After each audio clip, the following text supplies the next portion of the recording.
How you doing today, Brian? All right, Nick. Covered a lot of territory as we tend to do in these episodes.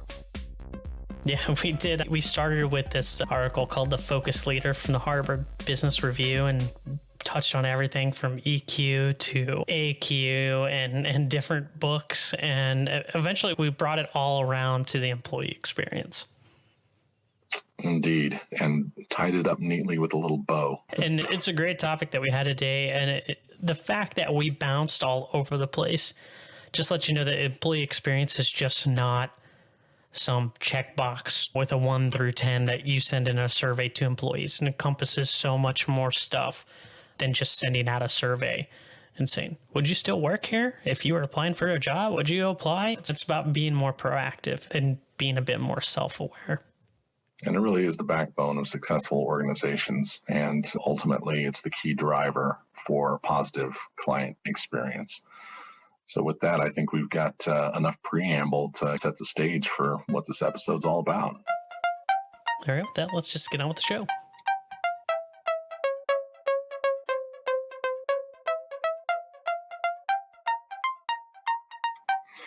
Thanks for joining us for another edition of Lead.exe.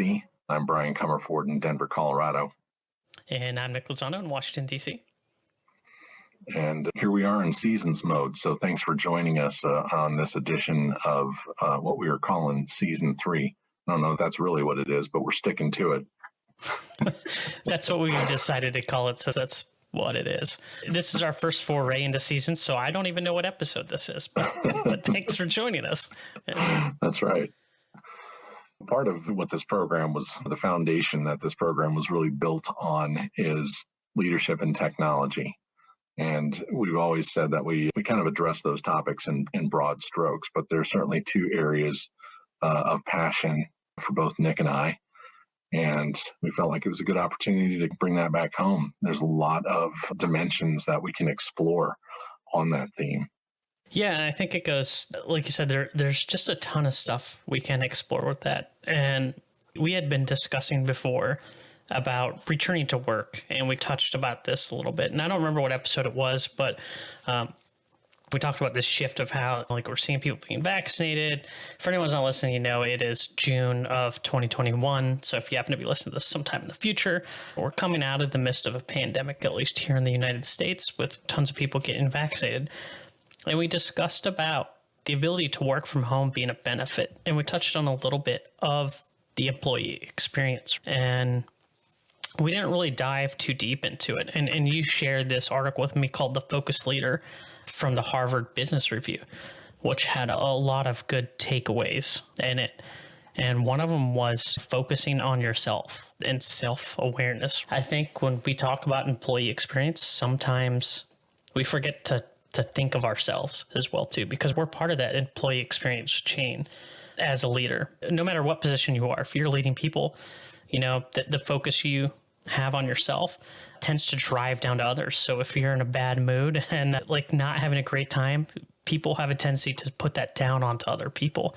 So we just figured it was a great topic for today. Yeah, and you know how this translates into employee experience tends to be this strategic pillar that with a number of the organizations I interact with, it tends to be something that comes up time and again. And when it doesn't come up, it's almost glaringly evident that it's like an afterthought for them. And part of what I mean by that is you can feel the difference in energy in a company where employee experience has been put at the forefront, right? Where something like strategic growth and just growth for the sake of, that's the number one imperative, that creates a different sort of employee experience. People feel kind of drug under the bus with a lot of what they can be charged with when you're in an environment that's just all about hitting growth performance metrics, and it's very little about, you know, what does the organization actually give back to their employees, who typically are on the front line of interacting with their clients as well.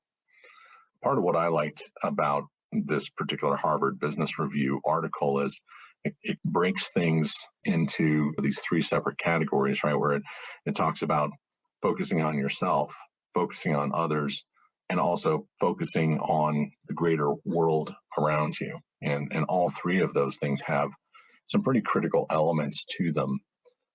One thing that I know you and I have talked about a lot, Nick, is when you define leadership, what is it? And there's a lot of these different things that come out. I always tend to fall back on Bob Lewis's definition in a book that he wrote called "Leading IT: Still the Toughest Job in the World," and it's very simple. Leadership is defined by the amount of followership that you have, and part of what that means is that when you have someone who's following you as a leader, that's an earned. Some leaders have just a natural charisma that surrounds them everywhere they go. They enter a room and you can feel the difference, and you see how people are magnetized to that quality, and they're willing to go along for the ride. For others, it's not necessarily that same kind of natural tendency.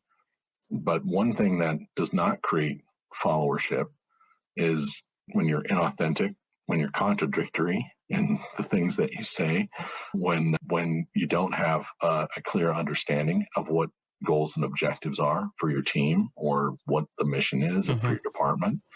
All of those things that can create scatter and fragmentation and make employees feel frustrated.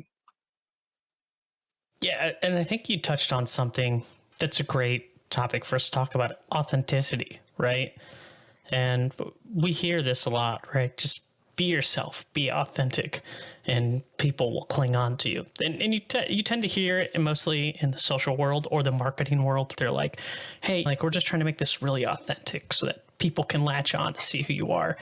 So I think people will stop to think when they hear that. They often think, at least I know initially, to me, it's okay, what are they trying to sell me? That I need to be authentic. Like, I think instead of using the word authenticity, it's like, just show up and be yourself. Be the same person in front of the people you're leading is the same person that somebody would run into in the street, to the same person that somebody would run into in a community event.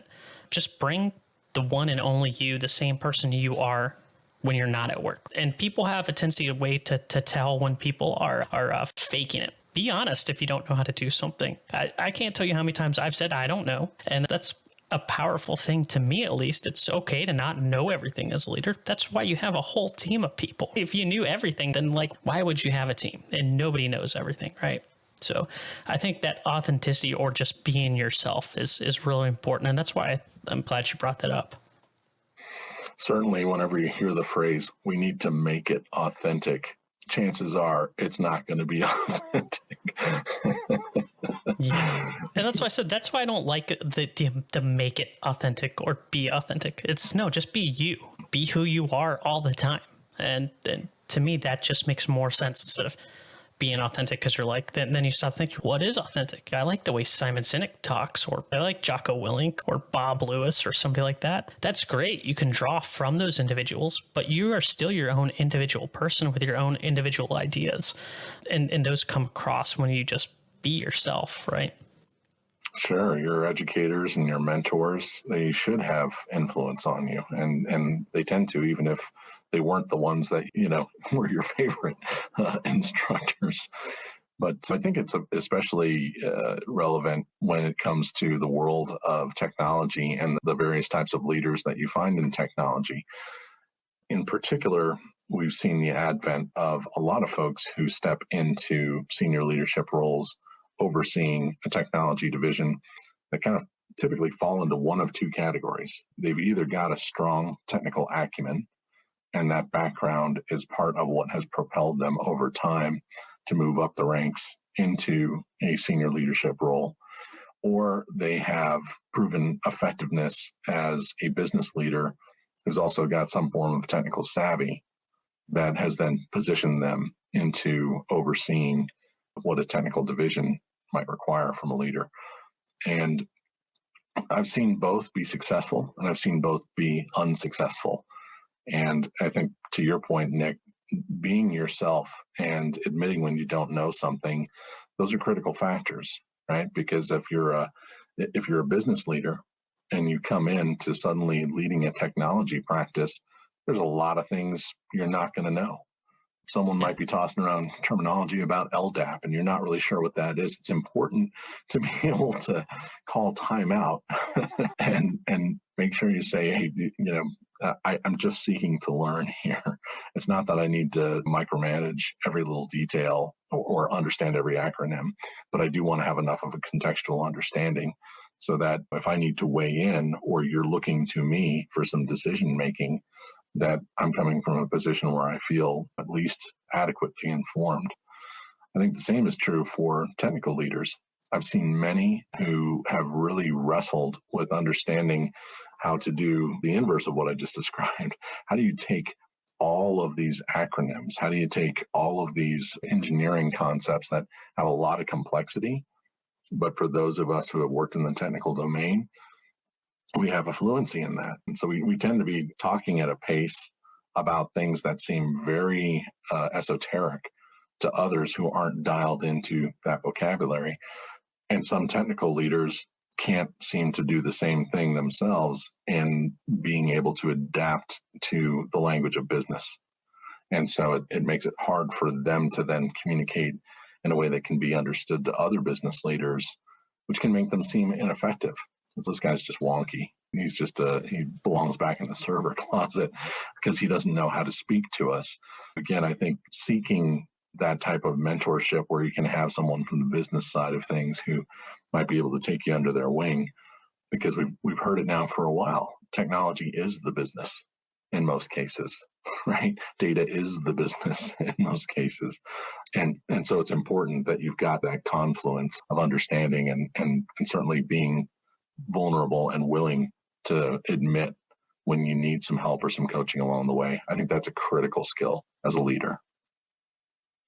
Yeah, I think it's super important, especially when we're talking about employee experience. And when we talk about this, we're just talking about someone's relationship normally with their direct supervisor and the organization in general, right? Most people's interactions in their day-to-day job is one with their direct supervisor and then the company as a whole. And I think Simon Sinek touches on a lot of great stuff that is needed for like an employee experience. And one of his things is understanding your why. Like, why does the organization exist? And it's not about being the number one producer of some AI and some market segment. That's a goal you're trying to achieve. That's not really like why you exist. Maybe you're an AI firm to make things easier on humans so that you can do X, Y, Z, right? That's a goal. That's a purpose. And part of the employee experience is that people just want to know what they're doing when they come into the office, to know that what they're doing makes an impact. It doesn't have to be some worldly statement where you're doing the Bill and Melinda Gates thing or foundation or whatever and trying to save all these people in Africa. People just want to know what they're doing day in, day out, and that the little contributions that they make help to make the organization overall better.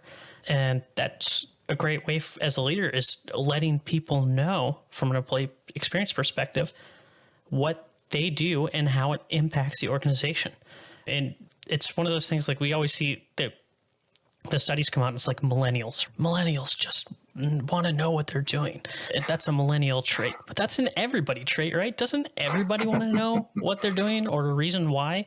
Think back to World War II, and it was all the Allies coming together as a team to stop what was going on. There was a greater cause, and people were willing to sacrifice because everybody believed in what needed to happen. So that's not necessarily a trait that's associated with millennials, in my opinion. It's just a trait that's associated with human beings. They want to know what they're doing matters. And it's important for leaders to set direction and really to be able to frame the context of what the mission is. What's the mission? How does your role support the mission? How are your objectives potentially different from other members or other roles within the group or the department? So that people do understand from a more of a holistic perspective how do all those things strategically come together and really deliver results. We hear a lot, or have heard a lot, at least in more recent years, about customer experience or client experience or CX, the criticality of that. And I'm not here to diminish that in any way, but from an employee experience perspective, If we take that same lens, how we tend to look at experience design for clients, and we also transpose it onto people who are working at the desk level in our organization, particularly for technology leaders, I think there's an opportunity to help shape the path towards delivering an optimal employee experience, because we tend to have some of the power and authority behind the systems that are in place that can help drive efficiencies, that can help be integrated in a way where we've got easier data flow, which today is easier than ever before with open architectures and APIs, and being able to really build custom integrations for your specific workflow processes that then allow for more of a seamless interaction for those of us who are saddled to a seat and a keyboard most of the day.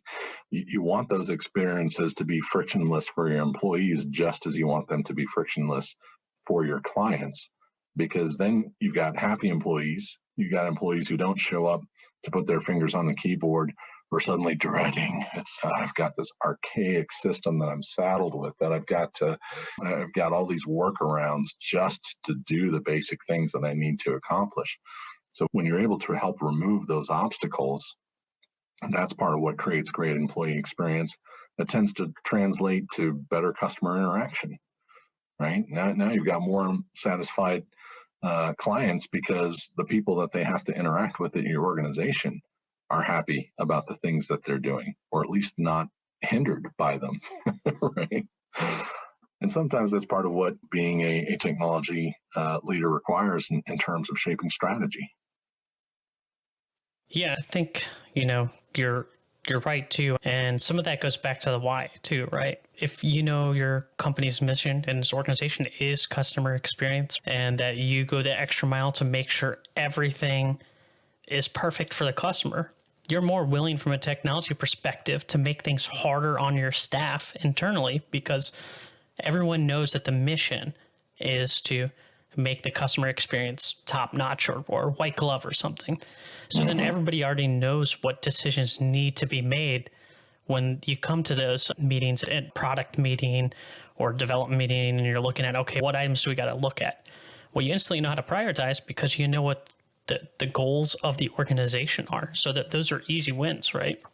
Let's say, okay, customer fills out this form, and then we manually go in and fill it out, because right now the customer experience is the most important thing to us.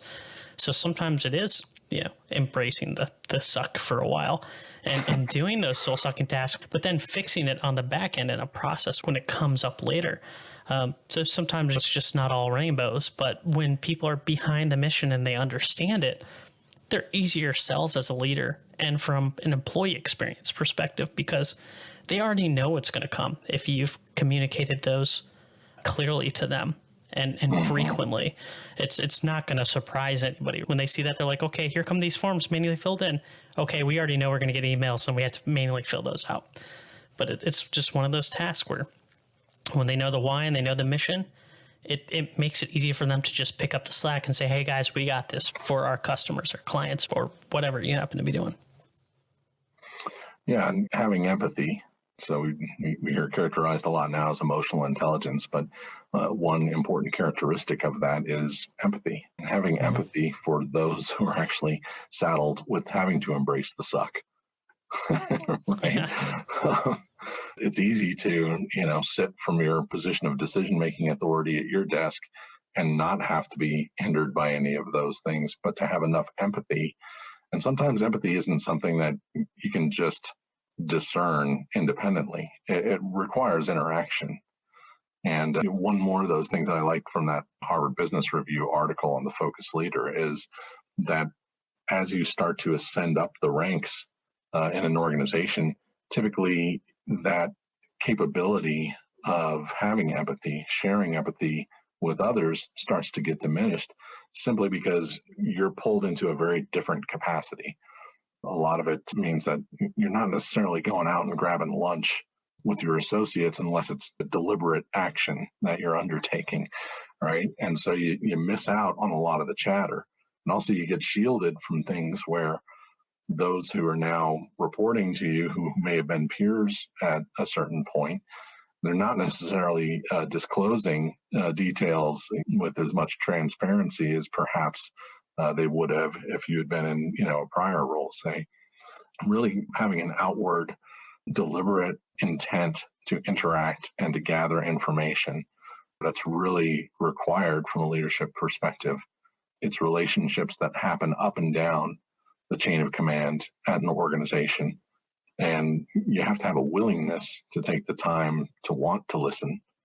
And sometimes that can come in a very informal context. Surveys tend to gather some pretty good results, particularly if they're anonymized, because people tend to be keyboard cowboys and don't hold back when they know that their identity isn't necessarily going to be associated with some of their comments.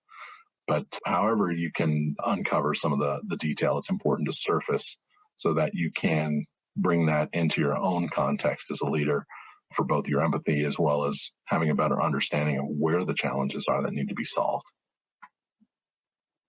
I think that's a great point, right? The higher up you move, the less connected you become to whatever your frontline status is for individuals. And I think it's important to have those conversations, right? Like you just said, whether it's in surveys. Hopefully, we're having conversations before we get to surveys because you can get whisperings before ahead of time. And some of the organizations that you see that do this the best, like for years and years, was Zappos. The late Tony Hsieh, who we lost, last year or something? Mm-hmm. His whole thing was Zappos before they were even owned by Amazon, before they were purchased. They made every single person, no matter what you did at the organization, you had to work customer service and interact directly with the customers because they wanted to know, everyone else in the organization to know what it was felt like to interact with the customer and what they were doing from a day-to-day basis. And I feel like just stuff like that builds a huge amount of empathy. And when, that higher CEO comes down and talks to the lower level employee who might be a frontline worker, there can be a little bit of empathy right there because they understand from not an everyday perspective, but enough of a perspective of what they're dealing with day to day. And maybe it makes employees more open to sharing with them because there's at least some type of connection there. I feel like it's harder to connect with people when you don't have something in common. And we see this just naturally in human relationship. If you and I like the same music and we're just sitting in a room and we find that out, we instantly connect and it's a way to pull something back together. Just the same thing with work. If we both work the front line at some point, even if it's only for a couple of weeks, we have that instant shared experience. And I think those are great ways to connect before you get to the surveys. Sure. Having an awareness also of what are the different personalities that you identify with a variety of associates in the workplace, right? This can be accomplished through a lot of different methods, whether it's something like Strengths Finder or a DISC assessment or echo learning, all of these different methodologies that allow you to surface details about personality types. Part of why that becomes important is regardless of what model you're using, a lot of those map personality types somewhere on an extreme that borders the extroverted versus one that borders the introverted. And similarly, one that tends to move towards information or moves away from information. Moving away from information being another example of going with the status quo or operating from your comfort zone. There's a degree of demand that comes with being able to spend the time to really identify with how others might think or feel or respond to things that's different from you or different from other associates that are in your direct report line. And so it can be helpful because now if you have to collaborate on a project, if you know something really from a measured perspective around where those characteristics fall, then it can help you to be able to pair together, kind of like what you're saying, Nick, two people in a room who just happen to share the same taste in music.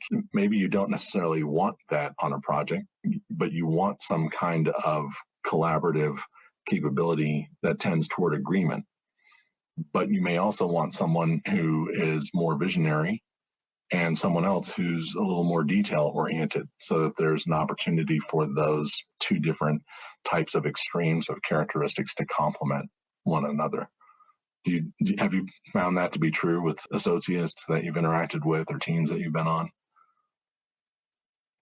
Yeah, I think it is true. For me, I get more value in personality tests for seeing it for myself, right? Mm-hmm. Than as opposed to somebody else's. Because it's when you're talking something like DISC or some of the other ones that get really huge, it's difficult to know offhand like what an INTJ is and what all that is and what the other things are.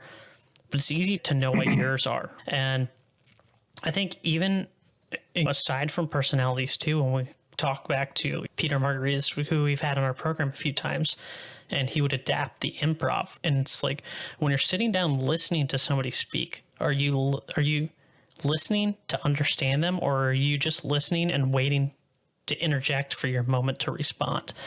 And I think a lot of it is just being self-aware. We go back to, right? And understanding that everybody else has thoughts and ideas and we need to let them express them, and they could be different than yours doesn't mean that they're wrong, it's just different. And understanding that different personalities, like some people are more analytical, and silence to them just means that they're calculating what was just said to them. It's not anything negative, they just need a minute to process everything that was said. And I think spending that time, like you said, on strength finders or disc or egnam or the big five or whatever you decide to do can go a long way. Just if you at least just spend the time to understand yourself and understand the personality traits that you have yourself. Are you more analytic? Are you more introverted? Are you the type of person who will walk into a room and just start saying hi to everybody? Or are you the type of person who sits back in the corner? And just knowing those things with your personality, then you can kind of help drive some of your own conversations or work on some things that you're not as good at, or focus on the pros, the things you are good at. I think another thing we focus on too much is focusing on strengthening our weaknesses. We have strengths too. We can't forget about those. We still gotta, work on those skills if we want them to be good. It's just, let's say a pitcher in baseball, if he throws a fastball perfectly and then just stops doing it, eventually at some point he's not any good at that anymore. So why take it away from him? And that's my 2 cents on that. Absolutely. There's a reason that it's a common phrase, right? Play to your strengths. And to that point, that's part of why I like that Strengths Finder assessment, because it helps to identify some of those areas that are unique to you, that are your top strengths. So that rather than you necessarily spending a lot of time trying to seek out development to strengthen those areas that are weaknesses, right? Instead, you play to your strengths and you look for other areas that are opportunities to complement with others that help to balance out or round out where you might not have the strengths that are necessary to complete something or to really fulfill some of your leadership objectives. And again, going back to that Harvard Business Review article, there are a couple of areas that I think are called out that are also important related to just exploring the wider world.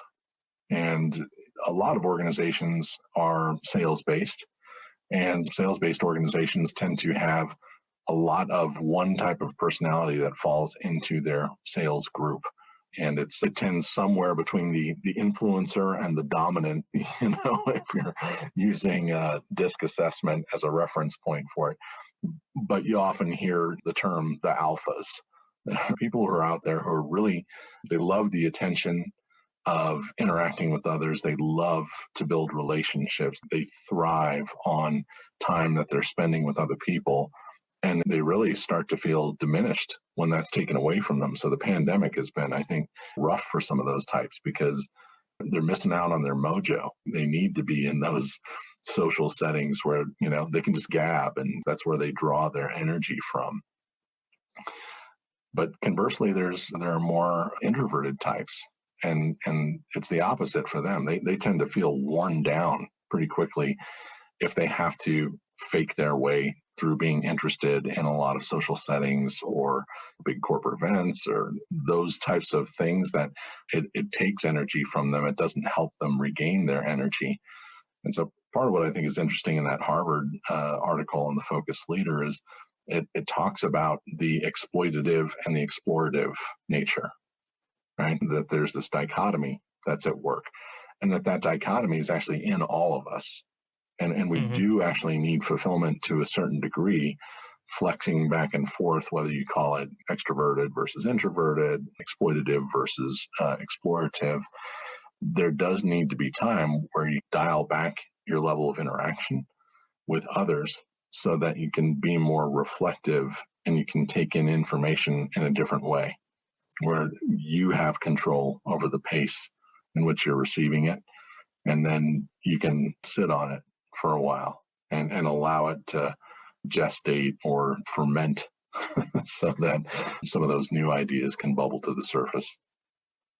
I like that you said that because a lot of it's what just emotional intelligence and being aware of what's going on, looking at a conversation that's happening, and seeing if you can pick up on things that are going on.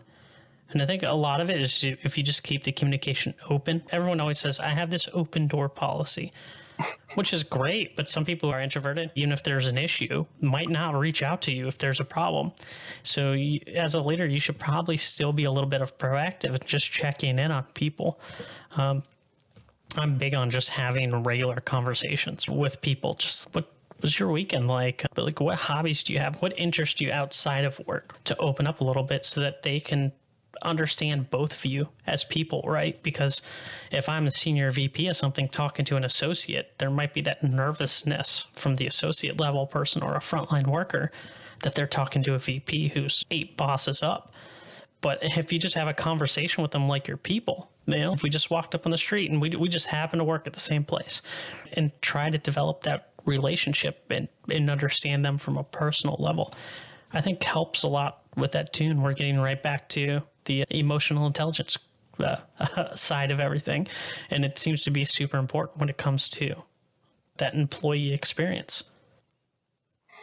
I think so. It's really not only being able to have that command of self awareness, but being able to have a clear understanding of where these other forms of awareness may need to come into play. So, again, the 3 key areas that get called out in the focused leader being awareness of oneself, awareness of others, awareness of the wider world, and being able to flex between those things and having an understanding where one may need more attention than the other, and taking it upon yourself to really dedicate yourself to having a willful ability to pivot into those areas as situations demand.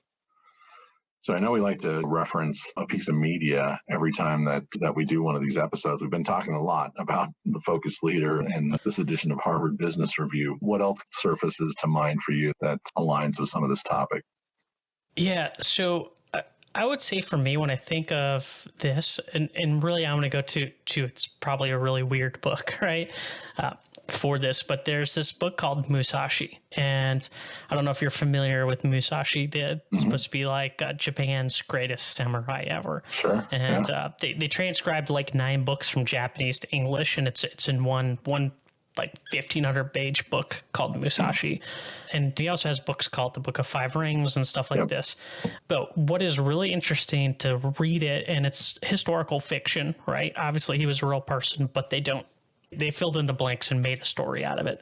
And they follow him as his journey from this lowly teenager to some type of Ronin, which is, masterless samurai, to being one of the most feared samurai ever. And it follows his personal journey of how he goes from everything being centered around him to seeing things outside of him to then coming back inside again at the end and bring it together as a whole. I don't want to give away too much because it's a long book, but it's an epic story, has an epic ending. But I think for me, when I always think of emotional intelligence or situational awareness or self-awareness, AQ, EQ, whatever you want to call it, I always think back to this book. Oh, that's great. Yeah. Miyamoto Musashi, isn't it? Yeah. Yep. You got it. Yeah. And I love that the Book of Five Rings. Like the Art of War. I think it's one of those things where it takes a little bit of time to get through it before you start to understand. There's a leap between ideas that you have to make that's different for the Western mind. We're not always necessarily equipped to make those Eastern philosophical leaps between ideas that, are so prevalent with some of the Eastern philosophers. But once you get into that groove, I think there's, just a lot of fantastic in those. I'll fall back on our old friend Bob Lewis. So he had another book called The 21st Century Manifesto, which is it's a great guidebook for mindset related to just about any challenge that you might face as a leader in technology. And he's just a fun read anyway. He deliberately uses more simplified language, again, in part because I think he recognizes leadership in a technical domain more and more is requiring people who may not have come up through a traditional IT background, but they still have a need to understand everything that's within a technical domain that falls on the shoulders of leaders. That's one that's worth reading that touches on a lot of these topics we've discussed today. And I know that some of the Eastern culture books are a bit difficult for Westerners to get because they can be very philosophical, right? I just want to share my favorite line from that Musashi book. It's like, there is nothing outside yourself that can ever enable you to get better, stronger, richer, quicker, or smarter. Everything is within, everything exists. Seek nothing outside of yourself. Spoken like a true Ronin janitor right there. I love it.